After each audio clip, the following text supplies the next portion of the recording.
राष्ट्र सर्वप्रथम, राष्ट्र सर्वप्रथम, राष्ट्र सर्वप्रथम, राष्ट्र सर्वप्रथम। राष्ट्र सर्वप्रथम की बात कार्यक्रम में आप सभी राष्ट्रवासियों का हार्दिक स्वागत है। महाराष्ट्र में बीजेपी प्रदेश अध्यक्ष का नाम लगभग तय हो गया है। जानकारी के मुताबिक पूर्व मंत्री रविंद्र चौहान बीजेपी के अध्यक्ष बनने जा रहे हैं। ओमान की खाड़ी में मिशन के लिए तैनात भारतीय नौसेना का स्टील्थ फ्रिगेट INS तबर 29 जून को पुलाव ध्वजांकित तेल टैंकर MT यीचेंग 6 से संकट संकेत मिलने के बाद कार्रवाई में जुट गया।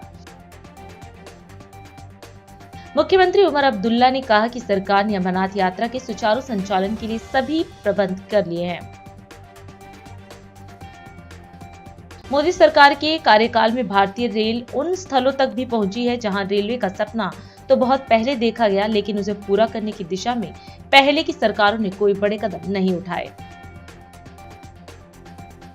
मुख्यमंत्री सिद्धारमैया के नेतृत्व वाली सत्तारूढ़ कांग्रेस सरकार के खिलाफ कुछ कांग्रेस विधायकों द्वारा आवाज उठाए जाने के बाद AICC महासचिव और कर्नाटक प्रभारी रणदीप सुरजेवाला उनकी शिकायतें सुनने के लिए 3 दिनों के लिए राज्य की राजधानी में डेरा डाले हुए हैं। राजौरी जिले के मंजाकोट इलाके में नियंत्रण रेखा के पास सीमा सुरक्षा बल ने एक पाकिस्तानी नागरिक को पकड़ा। मुख्यमंत्री पुष्कर सिंह धामी की मौजूदगी में वर्तमान पार्टी अध्यक्ष और राज्यसभा सांसद महेंद्र भट्ट ने देहरादून भाजपा मुख्यालय में नए भाजपा प्रदेश अध्यक्ष के लिए अपना नामांकन दाखिल किया। विदेश मंत्री एस जयशंकर क्वाड समूह के विदेश मंत्रियों की बैठक में भाग लेने के लिए 3 दिवसीय यात्रा पर अमेरिका पहुंचे। पर्यटन मंत्री कपिल मिश्रा ने कहा कि 30 अप्रैल को दिल्ली हाट में लगी आग में जलकर खाक हुई 24 दुकानों के मालिकों को दिल्ली सरकार 5-5 लाख रुपए की आर्थिक सहायता देगी। तेलंगाना के पश्मिलाराम सिगाची केमिकल इंडस्ट्री में आग लगने से कम 10 लोगों की मौत हो गई। फैक्ट्री में रिएक्टर विस्फोट के कारण आग लगी। राष्ट्रपति द्रौपदी मुर्मू ने आज बरेली स्थित भारतीय पशु चिकित्सा अनुसंधान संस्थान के दीक्षांत समारोह में शिरकत की। उन्होंने कहा कि हमारी संस्कृति ईशावास्यम इदम सर्वम के सिद्धांत पर आधारित है, जो सभी जीवों में ईश्वर की उपस्थिति मानती है। उन्होंने वन्य जीवों के संरक्षण को जैव विविधता और पृथ्वी के स्वास्थ्य के लिए जरूरी बताया। राष्ट्रपति ने चेताया कि उपभोगीवादी संस्कृति मानवता, जीव जंतु और पर्यावरण को गंभीर नुकसान पहुंचा सकती है।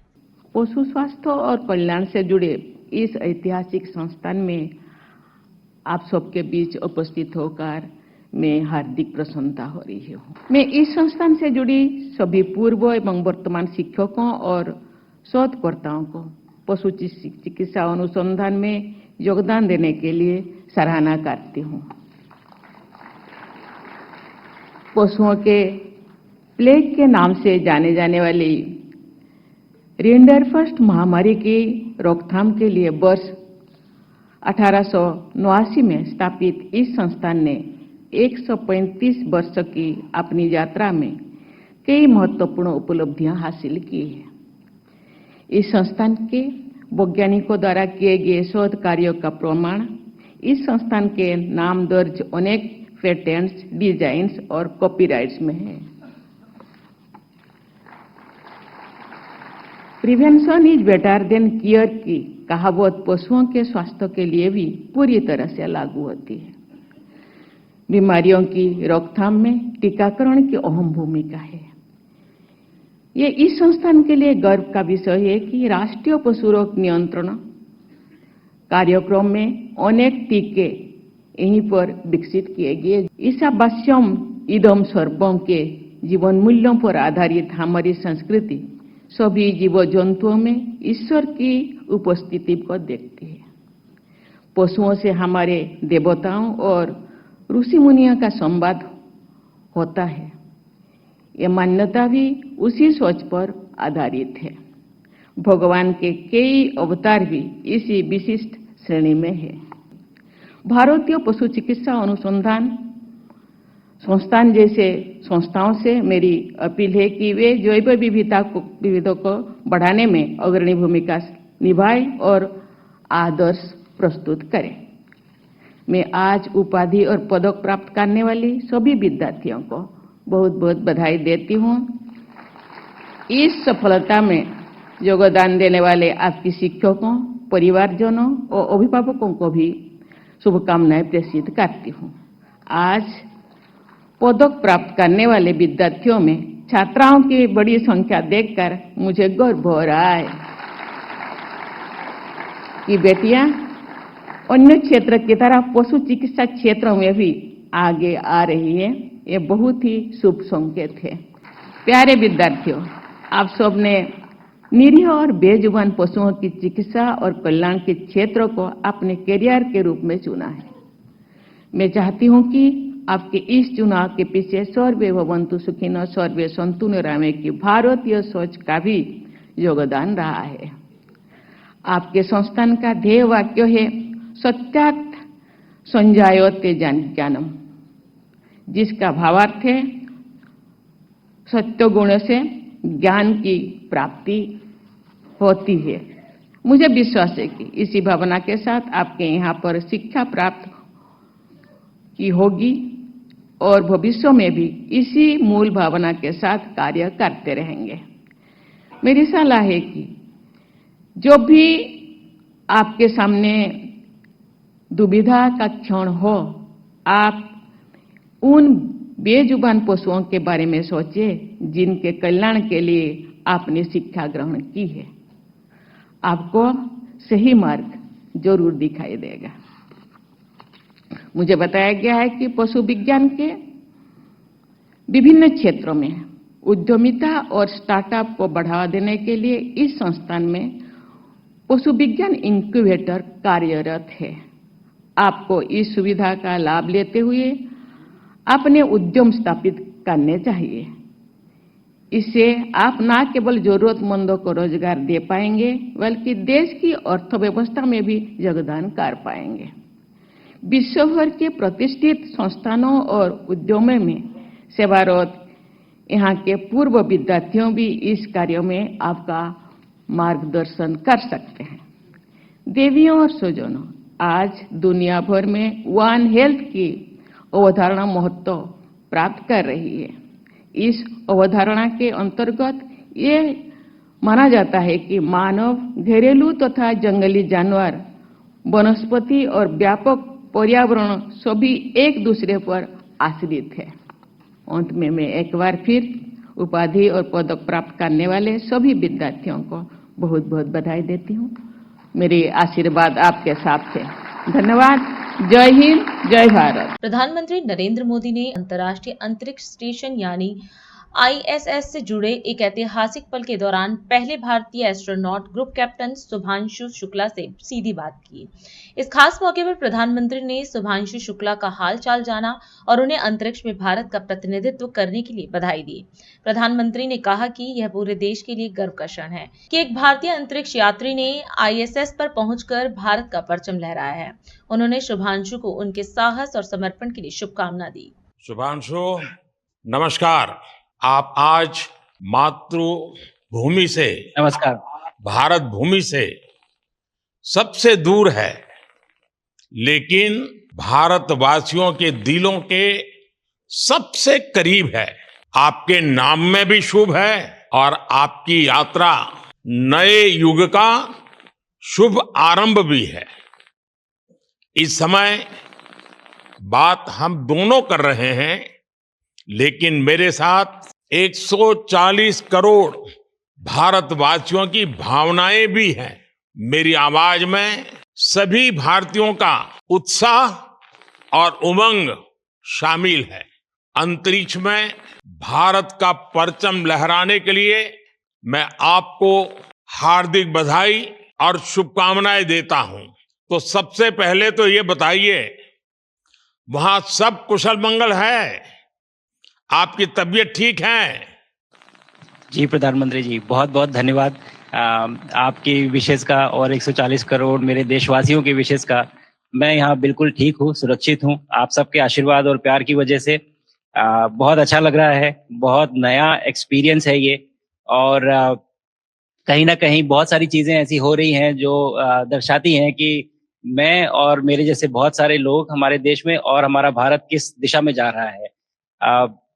ये जो मेरी यात्रा है, ये पृथ्वी से ऑर्बिट की 400 किलोमीटर तक की जो छोटी सी यात्रा है, ये सिर्फ मेरी नहीं है। मुझे लगता है कहीं ना कहीं हमारे देश की भी यात्रा है। बिकॉज जब मैं छोटा था, मैं कभी सोच नहीं पाया कि मैं एस्ट्रोनॉट बन सकता हूँ, लेकिन मुझे लगता है आपके नेतृत्व में आज का भारत ये मौका देता है और उन सपनों को साकार करने का भी मौका देता है। तो ये बहुत बड़ी उपलब्धि है मेरे लिए और मैं बहुत गर्व फील कर रहा हूँ कि मैं यहाँ पे अपने देश का प्रतिनिधित्व कर पा रहा हूँ। धन्यवाद प्रधानमंत्री जी। शुभ, आप दूर अंतरिक्ष में है, जहां ग्रेविटी ना के बराबर है, पर हर भारतीय देख रहा है कि आप कितने डाउन टू अर्थ है। आप जो गाजर का हलवा ले गए हैं, क्या उससे अपने साथियों को खिलाया? जी प्रधानमंत्री जी, ये कुछ चीजें मैं अपने देश की खाने की लेके आया था, जैसे गाजर का हलवा, मूंग दाल का हलवा और आमरस। और मैं चाहता था कि ये बाकी भी जो मेरे साथी हैं, बाकी देशों से जो आए हैं, वो भी इसका स्वाद लें और चखें, जो भारत का जो रिच कुलिनरी हमारा जो हेरिटेज है उसका एक्सपीरियंस लें। तो हम सभी ने बैठ के इसका स्वाद लिया साथ में और सबको बहुत पसंद आया। कुछ हैं कि कब वो नीचे आएंगे और हमारे देश आए और इनका स्वाद ले सके हमारे साथ।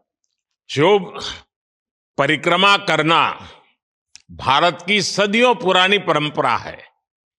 आपको तो पृथ्वी माता की परिक्रमा का सौभाग्य मिला है। हम दिन में 16 बार परिक्रमा करते हैं, 16 सूर्योदय और 16 सनराइज और सनसेट हम देखते हैं ऑर्बिट से। और बहुत ही अचंभित कर देने वाला ये पूरा प्रोसेस है। इस परिक्रमा में, इस तेज गति में, हम इस समय करीब 28,000 किलोमीटर प्रति घंटे की रफ्तार से चल रहे हैं आपसे बात करते वक्त। और ये गति पता नहीं चलती क्योंकि हम तो अंदर हैं, लेकिन कहीं ना कहीं ये गति जरूर दिखाती है कि हमारा देश कितनी गति से आगे बढ़ रहा है इस समय, कि हम यहाँ पहुंचे हैं और अब यहाँ से और आगे जाना है। शुभांशु, मैं आपको और आपके सभी साथियों को आपके मिशन की सफलता के लिए बहुत बहुत शुभकामनाएं देता हूं। शुभांशु, हम सबको आपकी वापसी का इंतजार है। अपना ध्यान रखिए, मां भारती का सम्मान बढ़ाते रहिए। अनेक अनेक शुभकामनाएं, 140 करोड़ देशवासियों की शुभकामनाएं, और आपको इस कठोर परिश्रम करके इस ऊंचाई तक पहुंचने के लिए बहुत बहुत धन्यवाद देता हूं। केंद्रीय गृह मंत्री अमित शाह ने आज तेलंगाना के निजामाबाद में किसान सम्मेलन को संबोधित किया। इस दौरान उन्होंने कहा कि केंद्र सरकार किसानों के सशक्तिकरण और समग्र कल्याण के लिए प्रतिबद्ध है। शाह ने प्रधानमंत्री मोदी की सुरक्षा नीति की सराहना करते हुए कहा कि उनके नेतृत्व में देश की सीमाएं सुरक्षित हुई हैं। वहीं कांग्रेस शासन में हुए आतंकी हमलों पर निशाना साधते हुए उन्होंने कहा कि 31 मार्च 2026 तक देश से नक्सलवाद पूरी तरह खत्म कर दिया जाएगा। साथ ही तेलंगाना के चौमुखी विकास के लिए राज्य में बीजेपी सरकार लाने की भी अपील की। निजामाबाद की ये वीर भूमि पर आए हुए प्यारे भाइयों, बहनों, माताओं और मेरे जिगर के टुकड़े जैसे युवा मित्रों, आप सभी को नमस्कार। भाइयों बहनों, मैं यहां आया हूं तब मैं ऑपरेशन सिंदूर की भी बात करना चाहता हूं। मोदी जी इस देश के प्रधानमंत्री बने 2014 में। बाद में मोदी जी ने इस देश की सुरक्षा को चौबंद करना शुरू किया।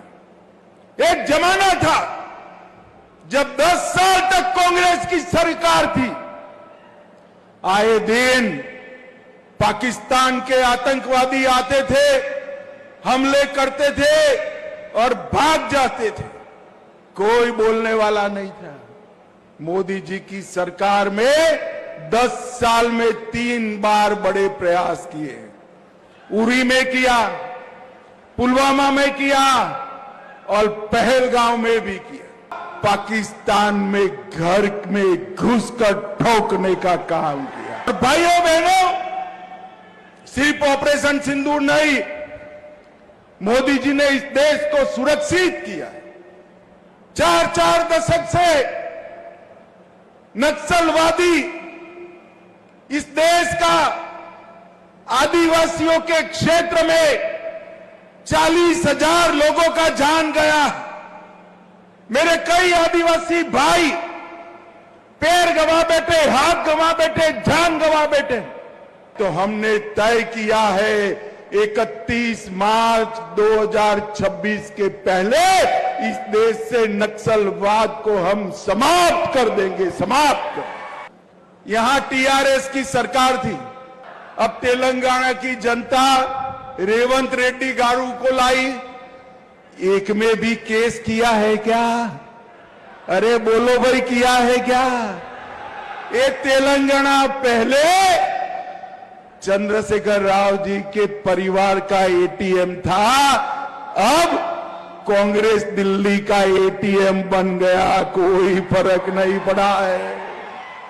आज भी भ्रष्टाचार टीआरएस के शासन की तरह ही हो रहा है। आज भी नक्सलियों को बचाने की बात हो रही है।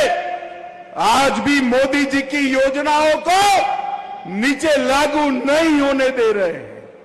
भाइयों बहनों, मैं कहने आया हूं, एक बार किसान, दलित, आदिवासी, महिला और युवा का भला चाहते हैं, मेरे पिछड़े वर्ग का, ओबीसी का भला चाहते हैं, तो वो भला केवल मोदी जी की डबल इंजन सरकार ही कर सकती है।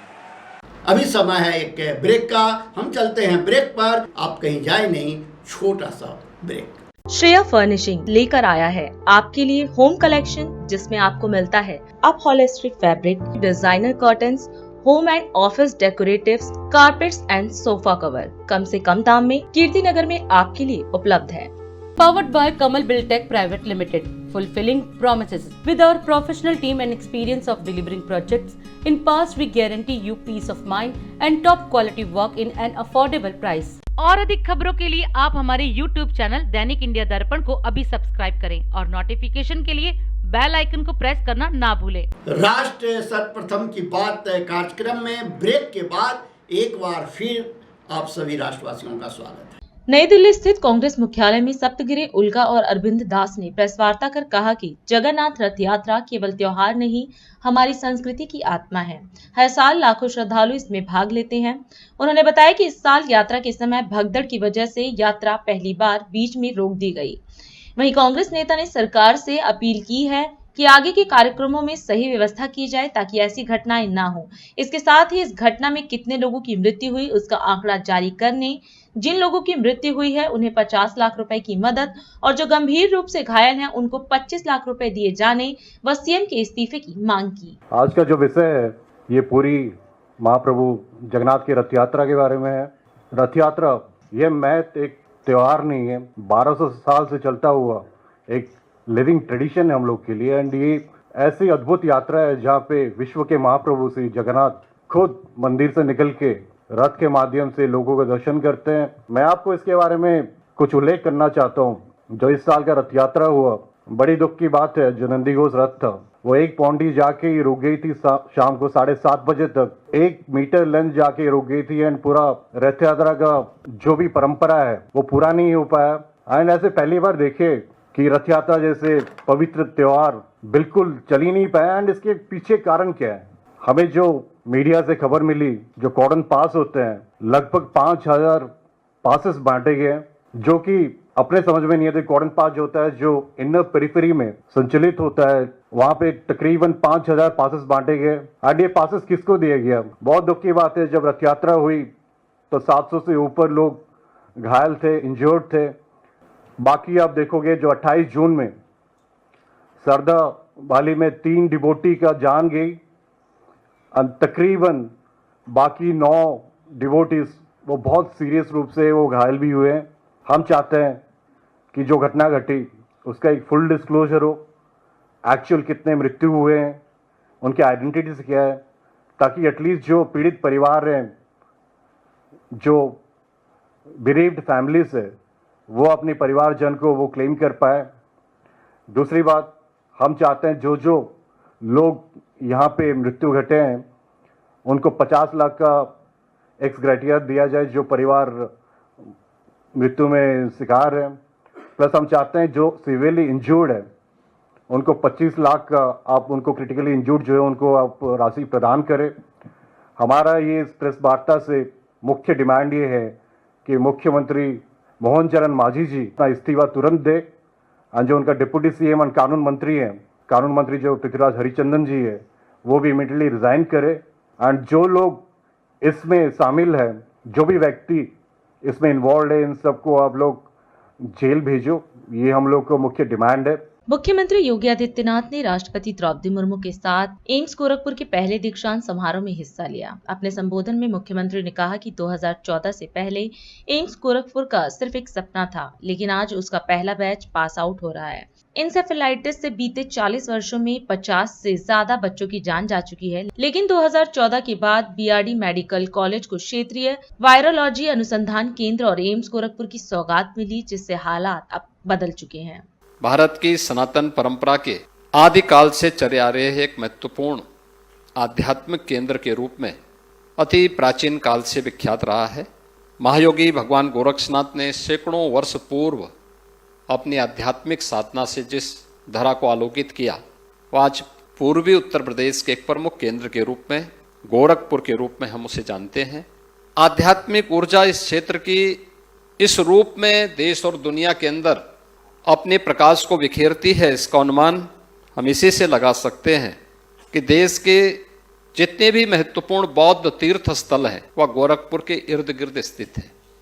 इस देश के यशस्वी प्रधानमंत्री आदरणीय श्री नरेंद्र मोदी जी के नेतृत्व में डबल इंजन सरकार ने उस आर्थिक विपन्नता से उसे मुक्त करते हुए आज शैक्षिक और आरोग्यता के एक महत्वपूर्ण केंद्र के रूप में पूर्वी उत्तर प्रदेश और देश को स्थापित करने का जो संकल्प लिया है, आज उसके एक वट वृक्ष के प्रथम कॉन्वोकेशन सेरेमनी कार्यक्रम आपके इस सानिध्य में यहां पर संपन्न होने जा रहा है।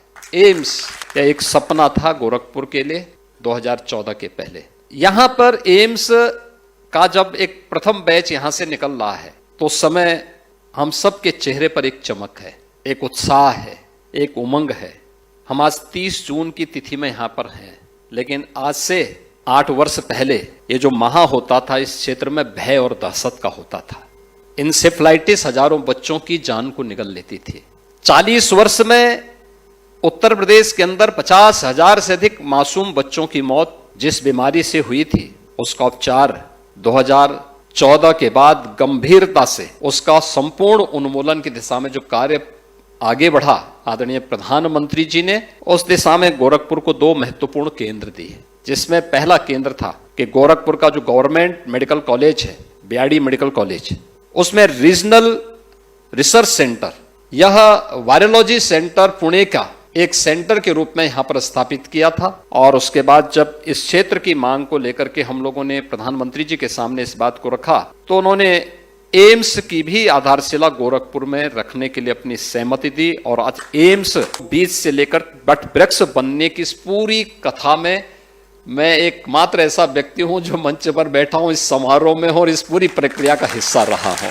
और इसलिए एम्स यहां के सपनों का साकार होना भी उस रूप में आज देखने को मिल रहा है। जब हम लोग 2016 से इस यात्रा को आगे बढ़ाए, पहला बैच 19 में आया और मुझे प्रसन्नता है कि गत वर्ष यहाँ पे सुपर स्पेशलिटी की डीएम की भी पढ़ाई प्रारंभ हो चुकी है। आज न केवल यूजी और पीजी और सुपर स्पेशलिटी के लिए बल्कि नर्सिंग की भी यहाँ पर पढ़ाई का कार्यक्रम बड़ी मजबूती के साथ आगे बढ़ रहा है। जो यहाँ पे आज एमबीबीएस के छात्र अपनी उपाधि प्राप्त किए हैं, आदरणीय राष्ट्रपति जी से आपके लिए और आपके अभिभावक के लिए गौरवपूर्ण क्षण है। पूरी दुनिया आपके सामने है, अध्ययन के लिए भी और उस पर एक नई स्टडी को आने वाली पीढ़ी को देने के लिए भी। आज इस दृष्टि से गोरखपुर एम्स का यह प्रथम दीक्षांत समारोह अत्यंत महत्वपूर्ण है। आज के इस अवसर पर उपाधि धारण करने वाले आप सभी यूजी के, एमएससी के और अन्य उन सभी छात्रों को, छात्राओं को मैं हृदय से बधाई देता हूं, आपके अभिभावकों का अभिनंदन करता हूं। मुख्यमंत्री पुष्कर सिंह धामी ने अपने शासकीय आवास पर विकसित भारत 2047 हिमालयी राज्यों के परिप्रेक्ष्य में अंतरिक्ष प्रौद्योगिकी सम्मेलन 2025 में हिस्सा लिया। इस मौके पर इसरो अध्यक्ष डॉक्टर वी नारायणन भी मौजूद रहे। कार्यक्रम में इसरो और यूकॉस द्वारा विकसित मॉडल जनपद डैशबोर्ड का शुभारंभ और एक पुस्तक का विमोचन किया गया। इस दौरान सीएम धामी ने कहा कि अंतरिक्ष तकनीक अब सिर्फ अनुसंधान तक सीमित नहीं, बल्कि संचार, कृषि, मौसम पूर्वानुमान, आपदा प्रबंधन और आधारभूत ढांचे में अहम भूमिका निभा रही है। राज्य स्तरीय अंतरिक्ष प्रौद्योगिकी सम्मेलन में सभी हमारे अधिकारीगण और विभिन्न इसरो से आए हुए शरण जी समेत पूरी हमारी वैज्ञानिकों की पूरी टीम, हमारे अनेक पर्यावरण के क्षेत्र में, विज्ञान के क्षेत्र में काम करने वाले अनेक विभागों से, अनेक संस्थानों से पधारे हुए सभी वैज्ञानिकगण, सभी अधिकारीगण, मैं आप सभी का आज इस कार्यक्रम में, मुख्य सेवक सदन में आप सबका हृदय से स्वागत करता हूं, आप सबका अभिनंदन करता हूं। इसरो आज एक स्वर्णिम इतिहास की विरासत को गौरवपूर्ण वर्तमान तथा विकसित भारत के भविष्य की ओर ले जा रहा है। आज मेरे अंदर भी और ज्यादा उत्साह आ गया। आपने कहा कि भारत विकसित भारत बनेगा ही बनेगा। हमारे प्रधानमंत्री मोदी जी का जो संकल्प है वो संकल्प पूरा होगा। उसके लिए जरूरी है कि हम सब लोग अपने अपने टारगेट अपने सामने रखें और हर क्षेत्र में जब भारत बुलंदियों को छुएगा, तरक्की करेगा, एक नया इतिहास रचेगा और हम अपने टारगेट को अचीव करेंगे, तो निश्चित रूप से भारत को विकसित भारत होने से कोई नहीं रोक पाएगा। और भारत को विकसित भारत बनना ही है। जिस प्रकार से आज भारत की प्रगति हो रही है, मुझे आज अत्यंत प्रसन्नता है कि इस महत्वपूर्ण सम्मेलन में आप सभी प्रख्यात हमारे वैज्ञानिकों के बीच में आने का अवसर प्राप्त हुआ है। और अभी अभी हम सब लोगों ने देखा कि युवा एस्ट्रोनॉट शुभांशु शुक्ला ने अंतर्राष्ट्रीय स्टेशन में भारत का तिरंगा फहराकर संपूर्ण देशवासियों को गौरवान्वित करने का काम किया है। और उसमें भी सुरक्षित जो उनकी उड़ान हुई है और सुरक्षित वहां लैंडिंग हुई है, इस ऐतिहासिक उपलब्धि के लिए मैं इसरो के भी सभी वैज्ञानिकों को बहुत बधाई देता हूं। और आज एक दिवसीय सम्मेलन में हमारे प्रधानमंत्री श्री नरेंद्र मोदी जी के विकसित भारत के संकल्प को साकार करने की दिशा में, जहां एक ओर अंतरिक्ष विज्ञान एवं प्रौद्योगिकी की सहायता से हिमालय राज्यों के समग्र विकास के बारे में व्यापक विचार विमर्श किया जाएगा। और मैंने आज प्रातःकाल आपसे अनुरोध भी किया है कि हमको प्रत्येक वर्ष, चूंकि जो हिमालयन राज्य है हमारे जैसे, उनको भी, आप नॉर्थ ईस्ट की बात कर रहे थे, उसमें भी चूंकि आप बड़ा काम कर रहे हैं, तो मैंने आपसे अनुरोध किया था कि लैंडस्लाइड है, हमारे यहाँ पर एवलॉन्च है और अति वर्षा के कारण से आने वाली जो आपदाएं हैं, उन सब के बारे में हमने कहा है आपसे। और आपने पूरा भरोसा दिया है हमको कि हम इस पर जरूर सहयोग करेंगे। आपदा प्रबंधन के क्षेत्र में, पर्यावरण, जल संरक्षण जैसे अनेक विषयों पर आज यहाँ पर भी मंथन किया जाएगा। मुझे पूरा विश्वास है कि इस सम्मेलन से जो सुझाव आएंगे वो निश्चित रूप से उज्जवल भविष्य के लिए नीति निर्धारक साबित होंगे। उसके साथ साथ पर्वतीय राज्यों के, जो हिमालयन राज्य हैं, उनके सतत विकास में भी महत्वपूर्ण सिद्ध होंगे। और अधिक खबरों के लिए आप हमारे YouTube चैनल दैनिक इंडिया दर्पण को अभी सब्सक्राइब करें और नोटिफिकेशन के लिए बेल आइकन को प्रेस करना ना भूलें।